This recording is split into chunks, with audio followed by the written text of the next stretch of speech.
Britain's animals are under threat. All too often, our wildlife and domestic pets are the victims of cruelty, persecution and neglect. Fighting to save them is a dedicated band of people trying to protect and care for them right around the clock. This is Animal 24/7.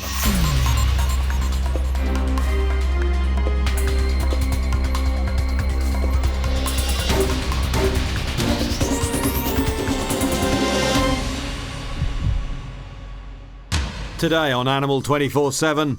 Hi, he's hiding in the sofa. The dog whose home is a junk-filled back garden. He looks really pitiful, to be honest. A lucky escape for an orphaned badger. The dog or a terrier or something's gone down into the set, picked it up by the scruff of his neck, quite an extensive open wound.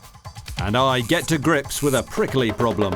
If I was a predator and I had it in my mouth, it would be going bang, bang, hitting its spikes into me. Of course.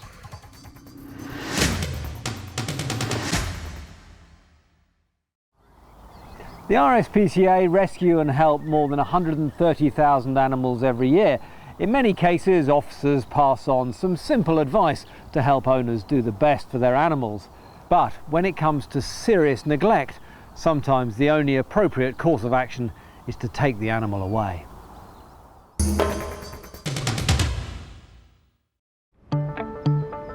Leicestershire, and a worried member of the public has made an emergency call to the RSPCA. Inspector Jane Bashford is responding to a report that a dog called Sandy is being kept in a back garden in appalling conditions. So she's on her way to investigate. Just had a call come through now about a dog that's meant to be very thin. All bones are meant to be visible. And it's meant to be living in its own faeces, etc., in a back garden with no shelter.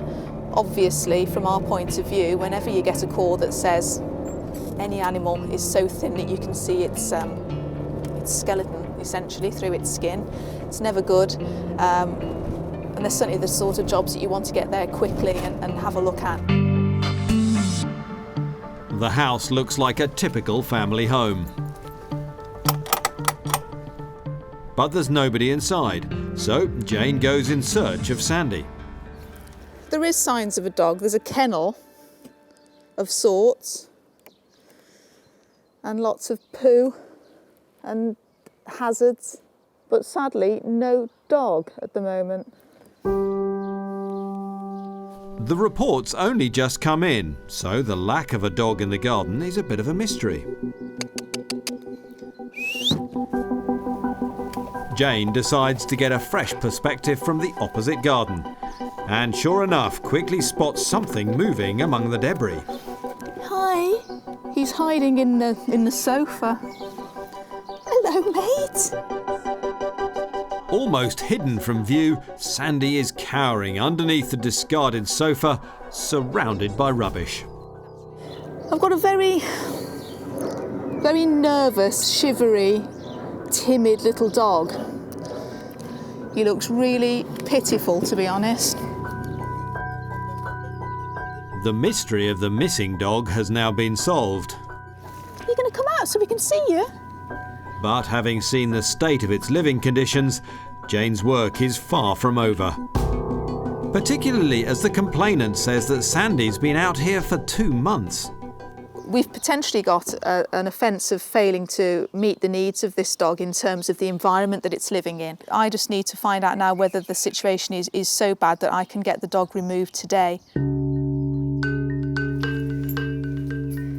To do that, Jane needs to get a better look at shy Sandy. What's this? What's this? Her plan is to try to coax it out into the open with a tin of dog food. Some dinner? I know, come on. I just want him to smell it and... Come on, baby. But even the promise of food can't tempt Sandy away from the safety of the sofa. It looks as though the chair there is providing a little bed for him, and that's where he's naturally found his comfortable spot. It's no wonder Sandy's reluctant to move. With potential hazards littering the garden, the sofa probably seems like the safest place. But whilst I really want to go and have a look at him, at the moment I can't because I haven't got the powers to do that. But suddenly, Sandy gets restless and briefly scampers out into the open, allowing Jane a few valuable glimpses of its body condition. Thankfully, he's just jumped out and back in again, but I'm quite satisfied looking at his body condition. He seems to be a lurcher type dog, and he's not skinny to the degree that I'd be worried about at all. So my main concern now is the environment that it's living in. It's a minor miracle that Sandy appears to have avoided serious harm. Jane has seen enough. She decides to call a vet. We've got a very, very, very nervous, depressed-looking lurcher-type dog. With a vet on side, Jane may be able to get things moving. We've got the ways and means now under the Animal Welfare Act that if a vet says that the environment that an animal's living in is unacceptable and that it's likely to suffer if its circumstances don't change in this environment, then that then gives me the green light, as it were, to get the police out to help me to remove the dog. Around 2 hours after the emergency call, vet Emma Crust arrives to make her own assessment of Sandy's situation. It looks like a lurcher type dog. Yeah. Its body condition's fair. That's not really a concern, but Yeah. it's the environment. It's Okay. really quite awful, and the fact that its behaviour, it looks so subdued. So Okay. I'll just be grateful for your opinion, really. Okay. All right. Yeah. If the vet agrees that the conditions are likely to cause suffering, Jane will have powers to call the police and seize the dog. Yeah, it's not a suitable environment at all, is it? I mean, my primary concerns for contacting you really was just the amount of sort of potential obstructions that are around. There's foreign body material around. I think it needs to come out. Emma knows the garden is full of hazards which could make Sandy very sick. Well, basically, you've got plastic articles, wood that can be tuned, there's metal, obviously a lot of stonework and things, so anything that potentially a young dog would pick up and could become an obstruction in the gut. And it's just not a suitable environment for the dog, really. With the vet's backing, Jane calls the police. She plans to enter the garden and seize the dog for its own safety.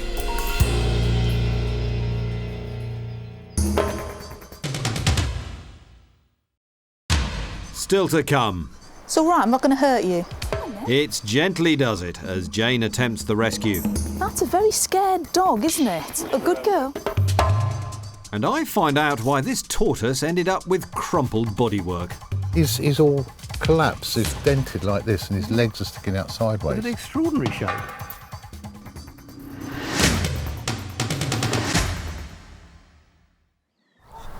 The spring breeding season brings a real boom in Britain's wildlife, and among the most vulnerable casualties are young badgers. The cubs face not only the challenge of surviving in the wild, but also they can become victims of animal cruelty. So it's no wonder that staff at one animal rescue centre find this one of the busiest times of the year.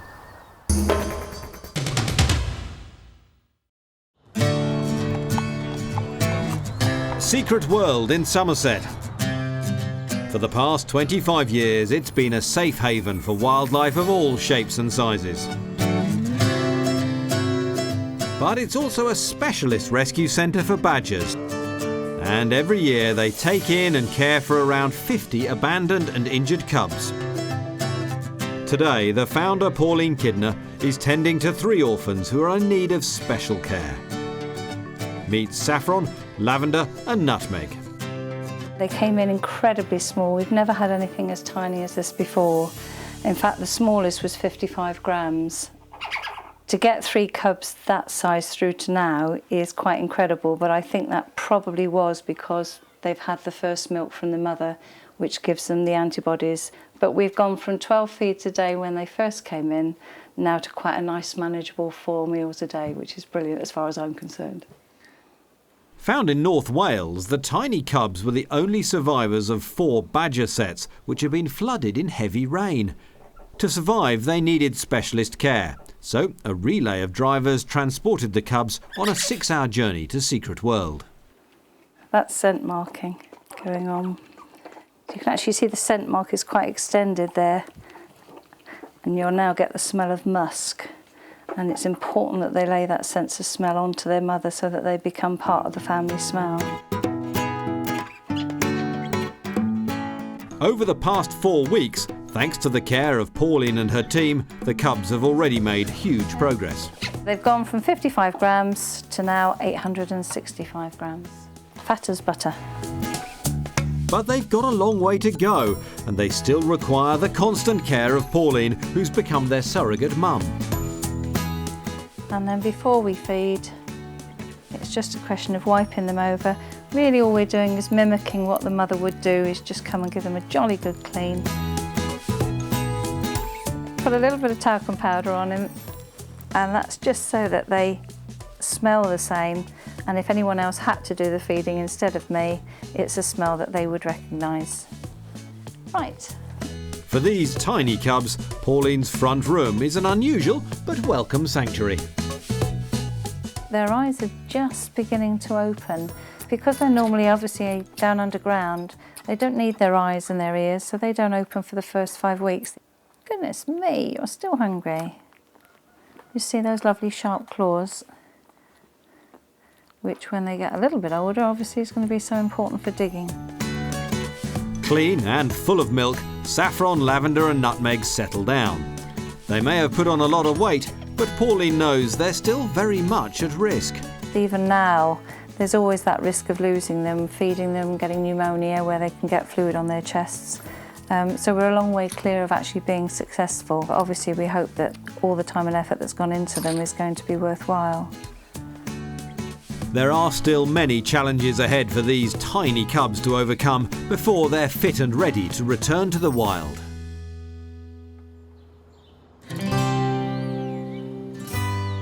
It's now a month on. And thanks to the efforts of all the staff, the 3 cubs are putting on weight and doing well. But on the other side of the centre, there's a new arrival. This is Minty.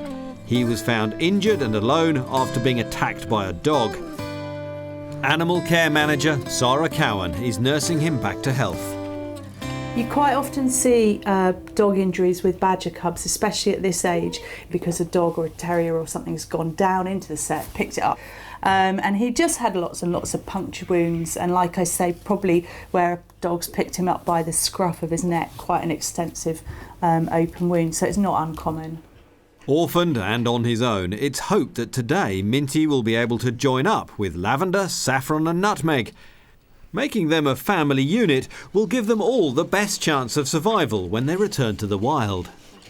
They're naturally very gregarious, they live in big groups and they like to play, but the problem is when they're on their own, their plays with a human being, and that's ultimately in the long term it's not going to be beneficial, so we need to get them with ignoring us really, although unfortunately for Judith it's a bit hard to give them away, it's the right thing to do. But before he can join the other orphans, like all new arrivals, Minty needs a series of health checks. What we do now, we need to go upstairs and we need to check his teeth out and do a dental record, measure him and introduce him to the gang. First up is a trip to the dentist, and animal care assistant Andy Parr will be helping with the examination. Hello, I've got another badger cub for you. Excellent. The numbers are going up. They certainly are. We're going to be looking at Minty's development as he goes along, and what we need to do is record the rate at which his teeth are erupting. So we need to have a good feel in his mouth, see what ones are coming, and Andy's going to do the recording. Sarah uses her finger to see what teeth Minty has already and which ones are coming through. Premolars on the lower teeth, first two, and I have got one big molar. Badgers eat a wide range of different foods, from small mammals to plants and nuts. With such a varied diet, it's essential Minty's teeth are in good order. The next tricky test is to measure this little badger, which will tell Sarah roughly how old he is. So what we do, if you come here, Andy, Okay. I hold his nose here. Yes. Right, so we're at the edge. Now you've got to pull him out and to the tip of his tail and then put your finger on the mark. And then we measure it. I've Right, got it. okay, go. Yep. Right, keep your finger down. He is 42 centimetres. And that's so it gives us an indication he's about 8 weeks old. And he's about the same size as the others. So now the next job is really just to put him in with the rest of the gang. After being attacked by a dog and left an orphan, Sarah wants to introduce Minty to his new family. But it's not clear whether Saffron, Lavender and Nutmeg will accept him. Probably what will happen now, he's probably just going to fall fast asleep with them. But we'll see what happens. He might disrupt the entire group. Right, come on, you've got to move over here a little bit. Let's pop Minty in there. Seriously on your friends, look. Ooh. Ooh. Okay.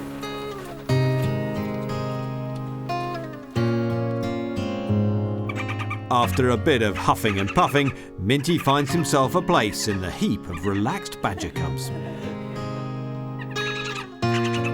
Well, he's in there now quite happy, having a little bit of a sniff around, seeing who's who, giving them a little bit of a bite as well, and lots of play interaction, which is really nice. And basically, it's all gone very well. I think it'll be fine. Secret World aims to release their badger cubs into the wild. But before that can happen, they will all have to pass a life or death test to ensure they're free of disease.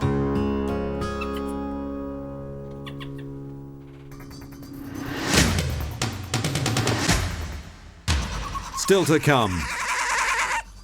The tests prove a trying time for Minty the badger. When they come in and out of an anaesthetic, it can be very hypersensitive. You're a little crybaby, aren't you, Minty, eh? And I get to handle Herman, the bearded dragon. Ooh. It feels a bit weird. It's a bit prickly, isn't it? Yeah, it's like the very roughest, coarsest sandpaper.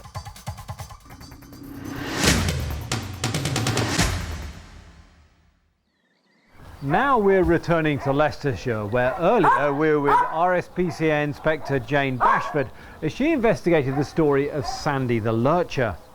Jane found her frightened and all alone in a junk-filled back garden, and with so many hazards surrounding Sandy, Jane knows that drastic action is needed to rescue the dog.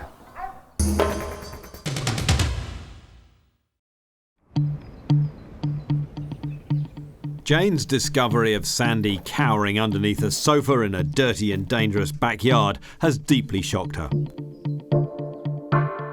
So far, she's called in vet Emma Crust to support her assessment that Sandy needs to be seized and taken to safety. It's really unusual for a dog just to sit and not move and not bark and not show any interest in strangers poking their heads over a fence into his environment. So it is a real concern that the dog's behaving in that way. In a few minutes, 2 local officers arrive on the scene. They have legal powers to gain access and help get the dog to safety. Yeah. Hello. Right, let's see. Hello, mate. You gonna come then? Go walkies? You're terrified, aren't you, hey? As the team enter, it's clear this frightened dog doesn't know friend from foe. Hello. Look, what's this? Smell that. Sniff, sniff. It's all right, I'm not going to hurt you. It takes a lot of reassurance before Sandy cautiously allows Jane to attach a grasper. Good.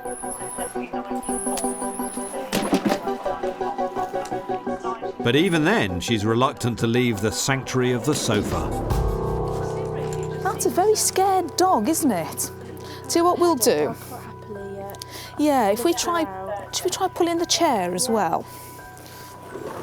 OK. There we are. Slowly, Jane is able to lead Sandy into the open. Good girl. Come on, Button. There we are. I got you. The grasper looks brutal, A good girl. but it means she can't hurt herself or the people trying to help. I've used the grasper to take hold of the dog purely and simply because it's the first dealings I've had with it. We've had no indication of how it might have responded when approached. So far it's been absolutely fantastic and it's not showing any problems other than just being utterly terrified. So I think the sooner it can be removed from this and the memories that this garden obviously holds, then, you know, the better for this animal. Sandy is very scared and reluctant to move. To reduce the stress on her, Jane fetches a portable kennel. He's a good girl. You're ever so good. Good girl. In you go. Ooh, ooh, ooh. In you go. Okay. That's it.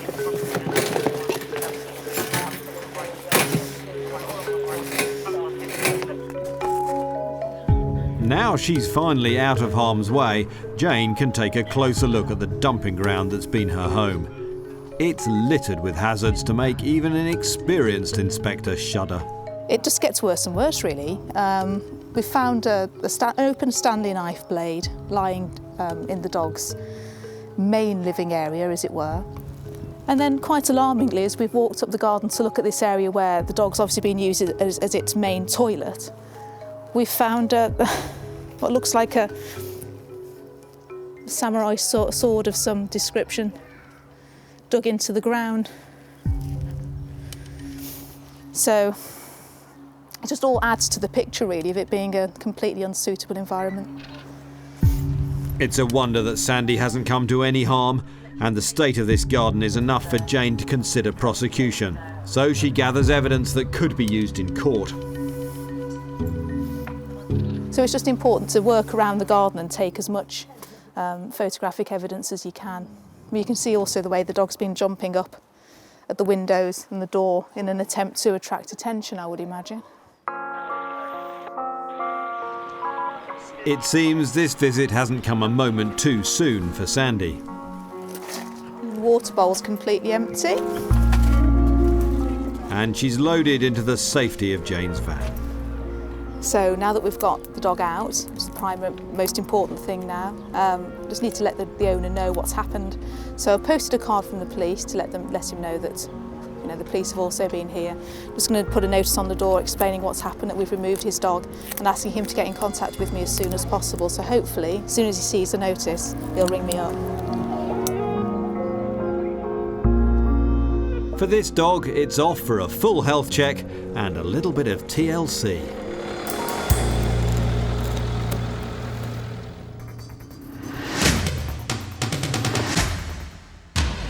Still to come. There's a real surprise for Jane at the vet's.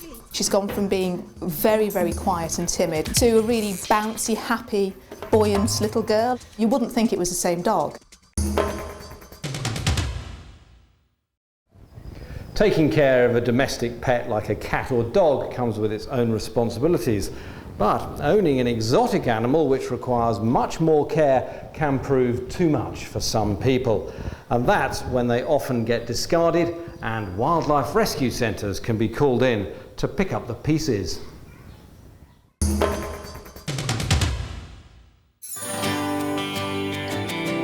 Tiggywinkles in Buckinghamshire is one of the country's busiest wildlife rescue centres. Most of the animals they take in are native to Britain. But founder Les Stocker is worried about the growing number of abandoned exotic pets from across the globe, which he and his staff are having to deal with. We've got in here a couple of African pygmy hedgehogs. I was going to say they look familiar, particularly to Tiggywinkles, Yeah. but they're not quite the same, are they? No, they're very cute, but they shouldn't be here. That's the whole point. And did they come as pets? Is that why they're here? Yeah, that's what happened. There's a big pet trade going on now. It was in America. It's big business in America. Is selling these little hedgehogs, and they started selling them over here, and people are buying them as pets. But they ain't very good pets. I'll show you. I'll get you. Really? Put them on. You know how to cuddle and stroke these things? I think there's a clue in the gloves as to why Yeah. they may not be great pets. Because the European hedgehog is protected and cannot be kept as a pet, the African pygmy species has been specially bred as an attractive legal alternative. But Les feels their prickly nature makes them a real handful, and that's why owners often lose interest in them. That movement that he's doing, is that a defence thing? It's called boxing, yeah. They just bounce and bounce. Really? So he's very stressed. If I was a predator and I had it in my mouth, it would be going bang, bang, Yeah, hitting its that's it, spikes yeah, into me. Cool. You can really feel that movement. It comes out pretty fast. Those spikes are moving, aren't they? We should probably put him down on the ground, give him less stress. And so every time you've got one, you pick it up, it's stressed out of its mind. And so that doesn't good for the hedgehog. But when you buy one as an owner, then what can you do with it? It's no good. You can't sit in front of the telly and sort of stroke you like you would a cat or a dog at night. It's just going to be prickly and it's going to bite you. So just not pets. But people just dump them because they're hard to look after, and the poor thing's going to suffer.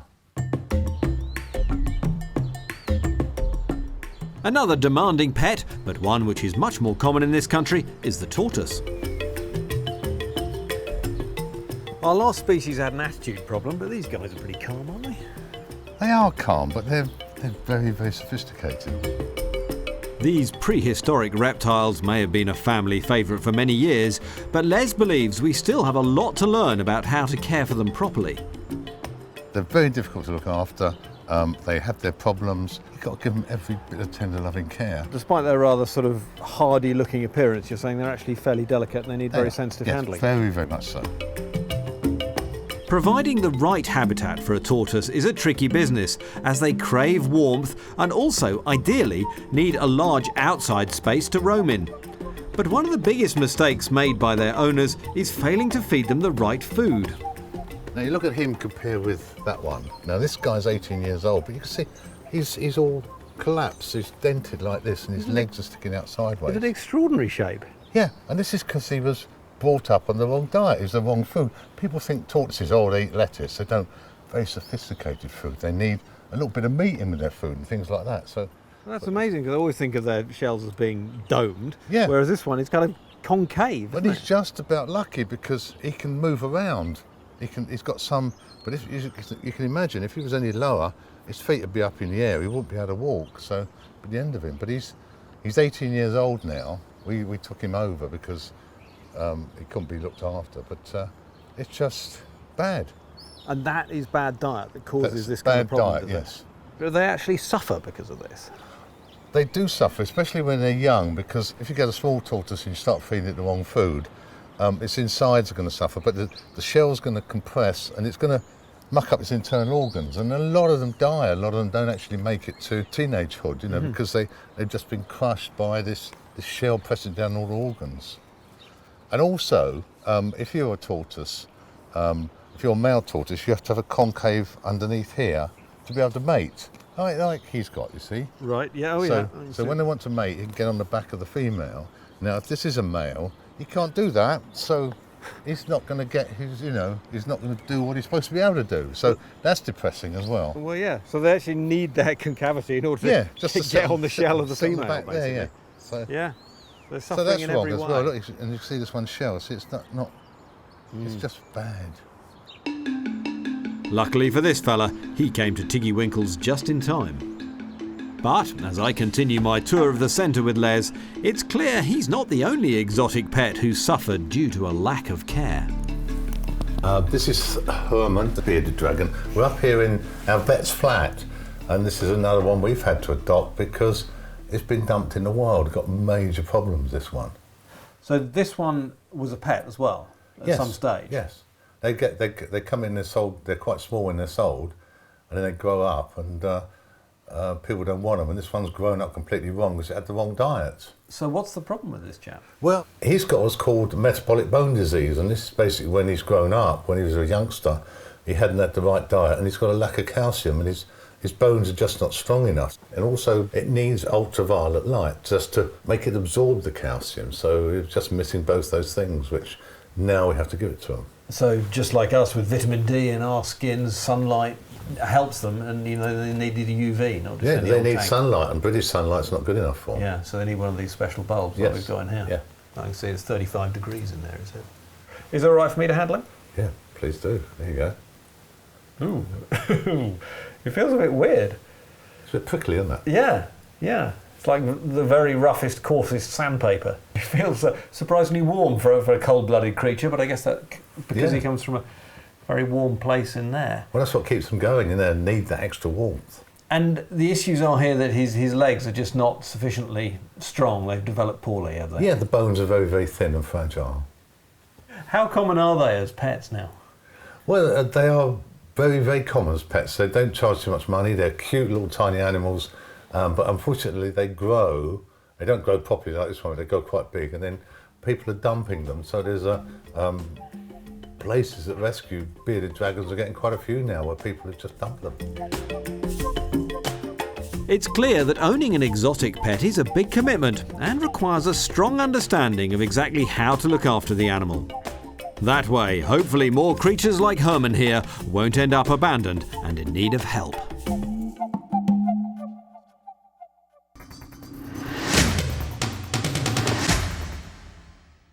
Still to come.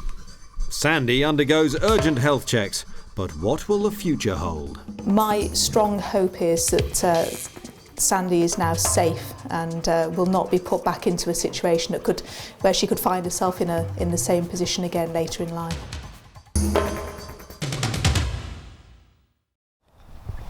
Now we're heading back to Secret World Wildlife Rescue in Somerset.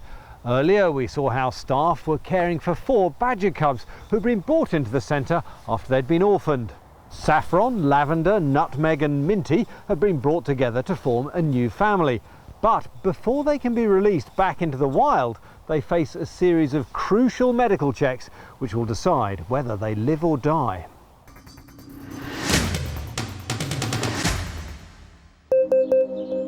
At the centre, animal care manager Sarah Cowan is preparing the cubs for their big day. Today we're taking the blood test from the first blood test from the baby badgers, which is to test them for tuberculosis. In the wild, badgers can carry TB, and this can be passed on to cattle through the badger's faeces. Any farm animals infected have to be put to sleep. So, to stop the spread of the disease, every rescued badger must be checked for the virus before it can be released. In the treatment room, the first cub Minty is given anaesthetic. We want to ensure that we're putting badgers out that we know are completely free of bovine TB. One of the first jobs for vet Liz Mullineau is to take blood from Minty, which will be checked in a laboratory for any sign of the TB virus. When we do the blood test, the numbers we get that are positive are extremely small. I think it's about 1 in 200, and of those, only a small percentage are actually confirmed as being TB positive. So it's really, really low numbers. But we just have to ensure that confidence that farmers and landowners, where putting the cubs back, need to have that the cubs that go back are TB free. Aside from this test, staff at Secret World also go to the extra lengths of giving every rescued badger drugs to protect them against the disease. We really want to vaccinate them as young as we possibly can so they're protected before they have any chance of coming into contact with TB.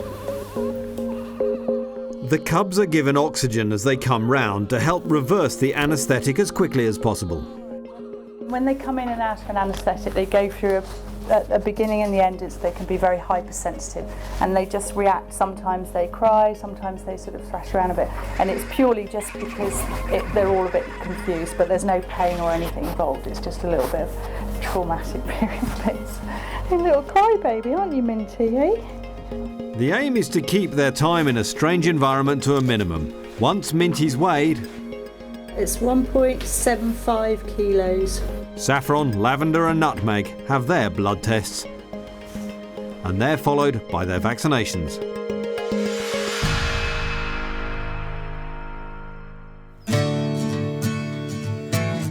It's now 2 months later. The results of their latest TB tests have so far revealed they're all free of disease. Today, Sarah is preparing to move the cubs into their brand new outdoor enclosure. Big girl. It's the next step on their journey back to the wild. It's a great big playground for them, really. On a nice windy day, they're going to have a good time running around. And we've got various things that we've put in the enclosure for them to play around, to run in, just to sort of get some enrichment for them. What's so perfect about this enclosure is that we've completely underwired it so they can't dig out, so they'll be safe and nothing can get to them. The other thing is we've also, the whole area is double meshed, so at no point can the badger cubs come into contact with any other wild badgers, come nose to nose, so that whatever happens, where they go, we'll know that they're completely healthy, disease-free badgers. In the middle of the pen, Sarah and the team have built the cubs their very own badger set. With tunnelled entrances and straw bedding, Sarah hopes this will be the perfect new home for the cubs. It even has its very own state-of-the-art CCTV, so staff can monitor their progress. All right, kids. But getting them in it could prove a tricky business. Hopefully they'll quietly go in and sort of inquisitively look at it, but obviously it's new environment. You can hear they're a little bit stressed because suddenly they're out of their comfort zone, and so we'll see how it goes, really. Badgers are inquisitive and love to explore. But this lot seem to be dragging their heels. They're not sure, are they? They kind of want to go. One's gone. Go on, off you go. Once one goes in, they'll start following, so that's 2 in. Then their natural behaviour is to go and have a good look at what's in there, and they'll all follow each other. But no sooner are some in than they're back out again. Go on, back with your friends. There we go. Right, that's them all in. That wasn't so bad. What we're going to do now is just wedge the end up with some of this hay, just to sort of keep them in there for a little bit so they can settle down, have a good old sniff around. You can hear them snorting about, like, and then we'll retreat out of the pen, and then hopefully once they've settled down, they'll push the hay out and come and have a good old rummage around. 15 minutes later, and to Sarah's delight, it seems like the cubs are ready to venture further afield. Hello. Hello. Well, one of them anyway. We've got a little nose poking out now. It's almost like a little weasel is coming out, so having a look, having a sniff. Oh no, that's scary, that's new. Oh, hello. No, I might come out and have a look around. Right, so one's out, being brave. Oh no, that's scary.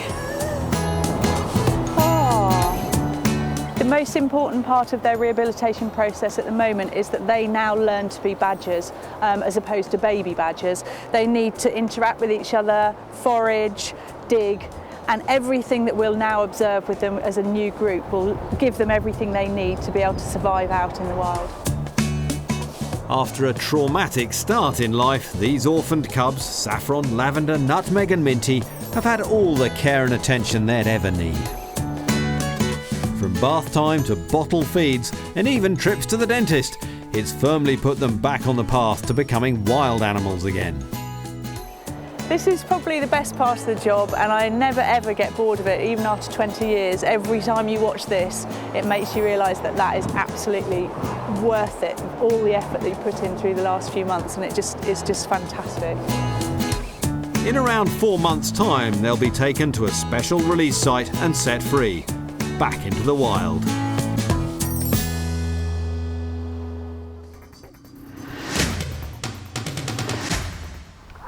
Now we're back to the story of Sandy the lurcher, who'd been left outside and neglected at a house in Leicestershire.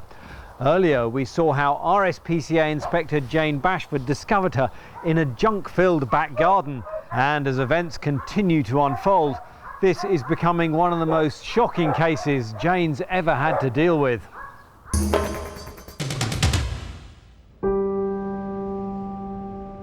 Jane found Sandy under an old sofa, shaking with fear. I've got a very nervous, shivery, timid little dog. Hiding in a garden littered with danger. Samurai sword of some description. On the advice of vet Emma Crust, Jane called the police and seized Sandy. That's a very scared dog, isn't it? Come on, Button. There we are. Now this young dog is in urgent need of a health check. As she arrives at the vet's, Jane isn't sure how Sandy will react in a strange environment. She's just extremely nervy. Come on, Button. Good girl.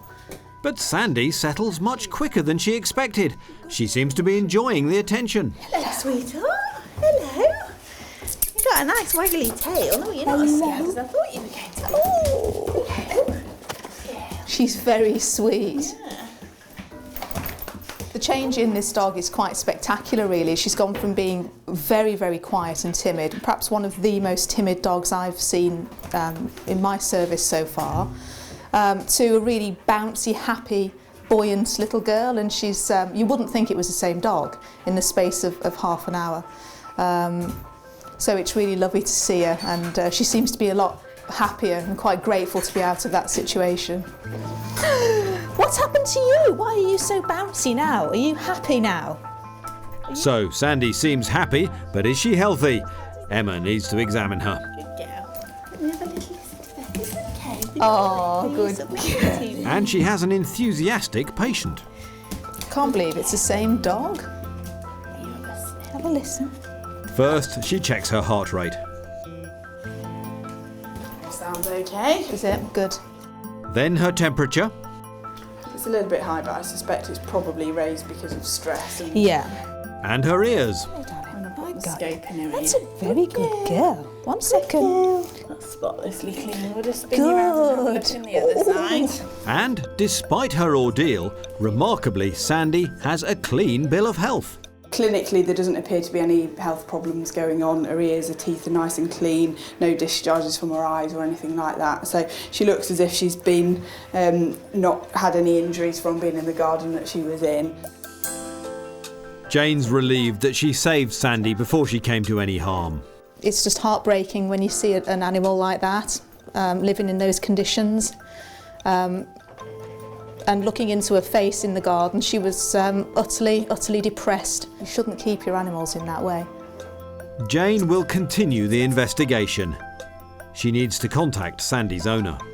My strong hope is that Sandy is now safe and will not be put back into a situation where she could find herself in the same position again later in life.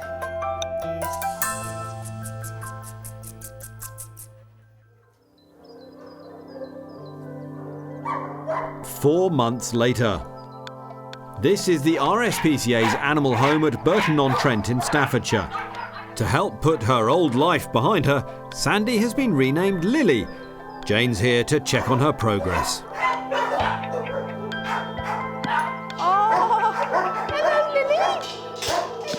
Lily's now in the shop window with dozens of other dogs, hoping to catch the eye of would-be owners. Until she does, at least now she has a big, safe area to play in. Good girl, good girl. Is this one? Good girl. Good girl. Lily's owner has signed her over to the RSPCA. They've really acknowledged that there were some circumstances at the time which had led to the conditions that Lily had been left in. They've taken the brave decision and they've acknowledged now that that was far from ideal for Lily. The only objective for me was to make sure that she was removed from that situation and so that she could start to look to have a happier future. The staff here have been working with Lily to build her confidence. Since she's been at the kennel staff have reported that she is a very friendly girl and she's very happy to see people, very interactive. They are reporting a few small issues in terms of her behaviour. She's still very shy around some people and she will withdraw into herself at times. But I'm quite confident that with time and with the right new home, it's nothing that can't be put right with a bit of love. And Lily should have a new home soon. She's obviously been viewed by members of the public that have been visiting the animal centre. Lots of people have expressed an interest in her. One lady in particular has expressed a strong desire to rehome Lily. I'm really confident that she will fit in very well into a loving home. Oh, bless her.